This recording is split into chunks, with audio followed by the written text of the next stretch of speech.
It was probably one of the most difficult decisions in my entire life to move from Norway back to London. And after 10 months of being back, the only feeling I have is regret.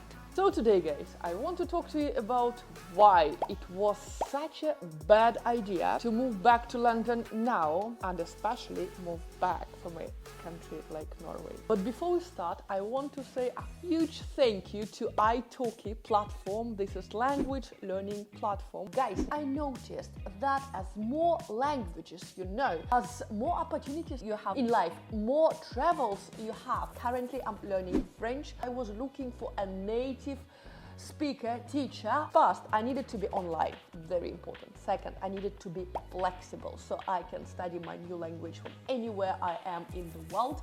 And third, I really need a native speaker to make sure that the way I'm pronouncing words, especially in French, will be understood eventually by native French speakers in France. This is a very user-friendly platform. You will be paying per lesson with no subscription, no commitment. You can cancel it anytime. The prices of the lesson starts from only $5. Only $5 for a high quality lesson with a native speaker. Don't forget to grab that special promo code AG5 and first 50 of you guys will get this exclusive special discount. Now I need to jump to my lesson. Bonjour. Bonjour Nicolas, ça va? Ça va bien, très bien, et toi? Ça va bien, merci.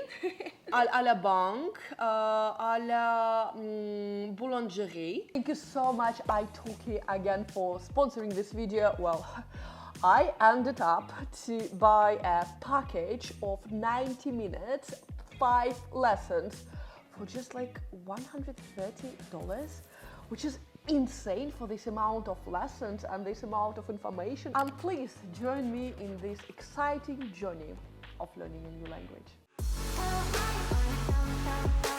Okay, I moved to Norway from London in May 2020. It was during global pandemic when everyone was working from home and no one really cares where the employee, where the team is sitting. So for my boss, for my company here in England, it was absolutely fine if I'm working from Norway. But now, when things started getting back to normal, of course, my company requested me back. And I always enjoyed my life in London, especially in this area. I literally moved. And I also thought that it was going to be many more opportunities here, like career opportunities, network opportunities, all these social events. But oh my God, it was so wrong to think so. London changed, and I'm not sure that it changed for the best. So my regrets then.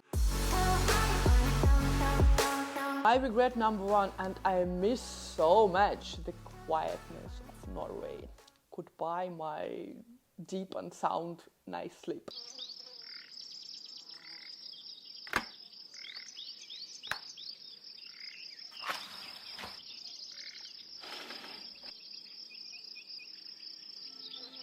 If you remember my previous videos, I used to say many times how amazing it is to sleep in Norway. I can open all my windows and I have no sound whatsoever. And my night sleep was so solid, was so indestructible. I didn't need to use any earplugs or anything else. Well, in a city like London, you can say goodbye to it. And no matter that while I was choosing my apartment, I picked a place with soundproof. Still, when I go to bed at night, first, I have ventilation system happening in the whole building. And no matter that I can barely hear any sounds happening outside, I still have this lovely ventilation distracting my sleep. On top of that, ambulance, sirens.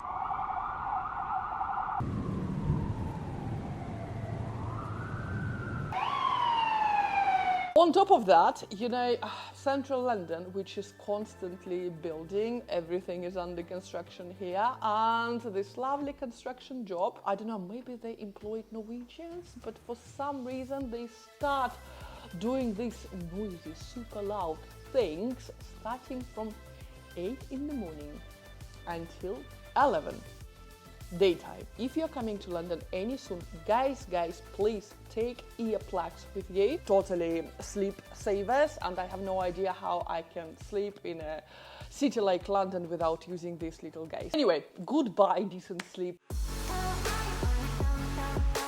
My regret number 2, and clean and super tasty tap water. If it's not your first time on this channel, you know how loud I'm praying for the quality and the taste of Norwegian tap water. It's clean, it's cold, it's amazingly drinkable, and oh my god, I miss it so much. In London the situation is different. I know that many people told me that it's quite safe to drink your water from the tap here, but guys, I really can smell something chemical, I would say, every time I'm opening my tap, and considering how close I am to River Thames, when I look on the color of this river, it's like I don't really want to drink that water, you know. I prefer having bottled one, and considering that after Norway I started drinking at least 3 liters of tap water per day. Do you want me to calculate how much it cost me to drink the same amount of shop-bought water here in London? My regret number 3, and hiking, or shall I say a lack of it. And again, referring to my previous videos about Norway, you know how my living arrangements were there. I just needed to leave the house, to go around the house, and I had a forest all for myself. I was enjoying my almost everyday hike. Well, I can forget about it. I will be missing this feature. I miss it so much. In London you have few options, quite a few. First, you can go to the park, and thank God next to my area where I live I have Battersea Park, which looks a little bit like forest, but still it's not forest, it's the park. Option number 2, you can take a car, or you can take a train and go outside London, somewhere to Peak District or to any other remote areas for some hike. But you need to spend a full day on it, right? You need to leave your apartment, take a train, go by that train for at least 1 hour to arrive to such place with all this hike. Of course, I found another solution. I am thinking, if I miss my hikes a little bit too much, well, what's the option? Of course, we are booking tickets and we are going to Norway. And by the way, guys, if you are watching me from Norway and you have any accommodation, like an apartment you would like to rent out, please also approach me directly via email or in the comment down below. If you would like to have me as a guest, I will be happy to borrow, to lend, to have your place, or to pay for your place for a weekend or so. Guys, small talk is everywhere. Like everywhere, anywhere you go in England, you will be involved in a small talk. It's just way too much here, and so unnecessary sometimes. I'm here just to grab my morning coffee. Like, and some people, they talking too much. They asking like so many questions, and I don't understand the reason behind it. I'm so not used to it anymore after living in Norway.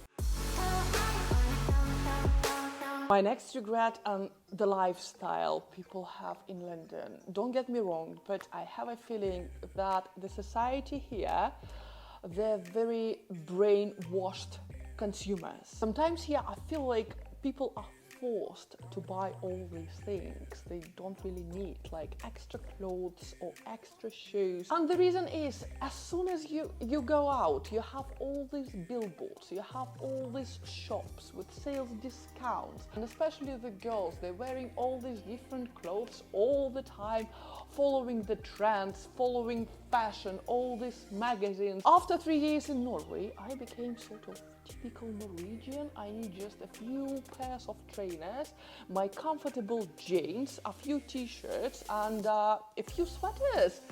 And that's it. The only shopping I do, it's when I really need something, like winter shoes, my Timberland shoes. That was the only purchase I made. And I find it really weird when people like, oh, I need to relax, I need to go shopping.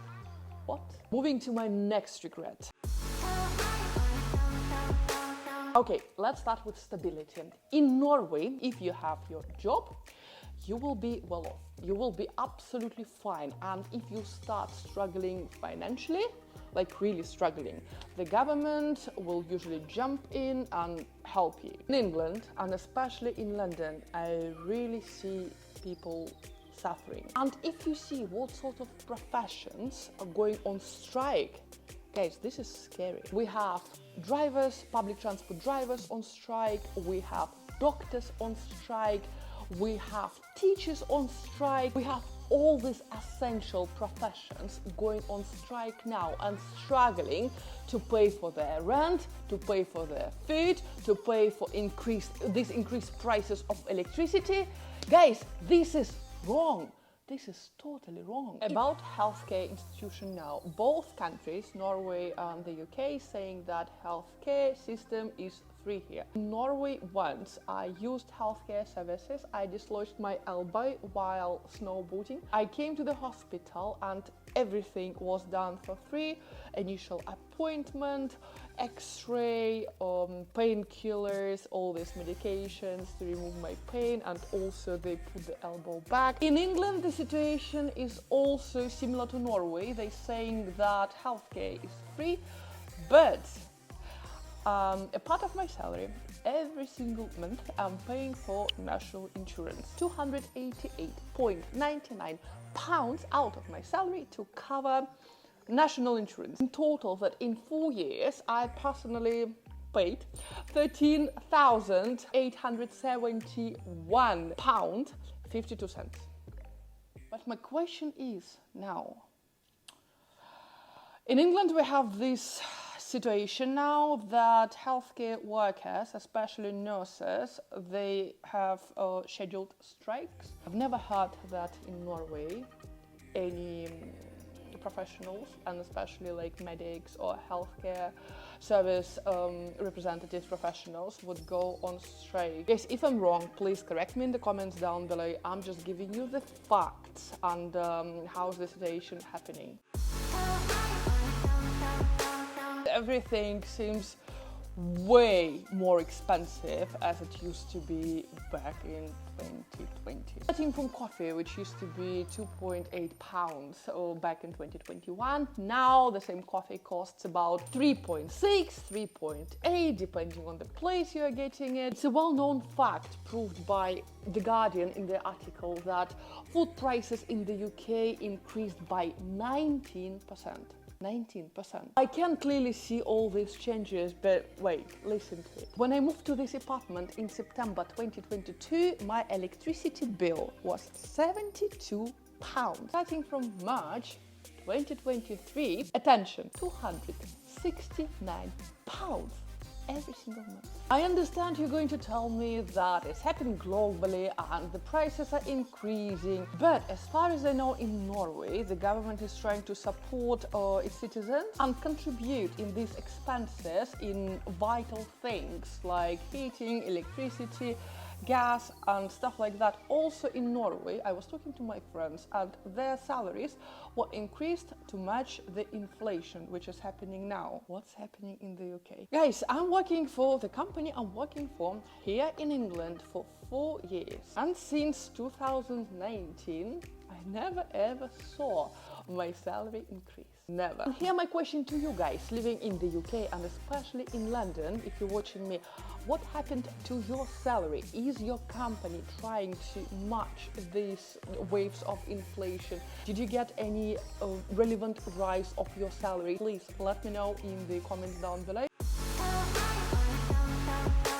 So for now, guys, until at least September, I decided to stay in London as my main residence and see how things are going. And also I have an idea, maybe, I'm not promising anything, but I might be back to Norway if I make my own line activities solid, and if I can support myself fully doing what I'm doing now with all my YouTube channels and some of my online products. Yeah, this is my travel to Rome guide. By the way, I'm thinking about publishing my travel to Norway guide now. Please let me know in the comments below if you're interested. I need your opinion. Thank you so much, guys. Those were my regrets about leaving Norway. I love you so much, guys. Jeg elsker deg. Stay safe. Be happy. And as our tradition goes, I will see you next week. Don't know yet from which country, but I can't wait to see you. Enjoy the rest of your weekend. Have an amazing week ahead. I love you. Love you. Bye. Bye.